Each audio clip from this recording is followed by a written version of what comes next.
আমি একটা তোমাকে বলছি ইনসিডেন্ট, আমাদের যেদিনকে মেজো বউ রিলিজ করেছে, হ্যাঁ, সুপার ডুপার হিট মেজো বউ, আর আমরা দেখতে গেছিলাম মেজো বউ বিজলি হল। আর বিজলি হলটা তো বুঝতে পারছো একদম কলকাতার বুকে। তো বিজলি হলে প্রায় 12 জন না গিয়েছিলাম, 12-13 জন। এবং আমরা যখন ঢুকেছি হলে তখন এই 1 সপ্তাহ 2 সপ্তাহের মধ্যে ঢুকেছি হলে, হলটা তখন কিন্তু ফাঁকা। বসার সিটে ও আমাদের সামনে বলছে, এই তুই আমার পাশে বস, এই তুই ওখানে গিয়ে বস, বোনের পাশে বস, মানে এরকম। তো লাইটম্যান এসে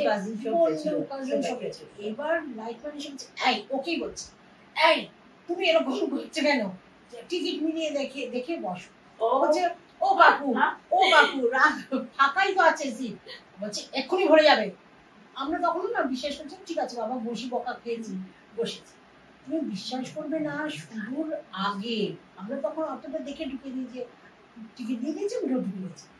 হাউসফুল মানে কাকে বলে, মানে লাস্ট যাই বলছি। তারপরে হাফ টাইমের সময় বোধহয় বাবা ডিস্ট্রিবিউটরকে খবর দিয়েছে যে এরকম চুমকিরা গেছে, এসে তখন মুখে টর্চ হচ্ছে, সরি বুঝতে পারিনি আপনারা এসেছেন। আরে আলো টানে বাও, আলো টানে বাও, কেন পেছনে তো সব দেখতে পাবে। এরকম একটা ঘটনা কলকাতার বুকে তুমি ভাবতে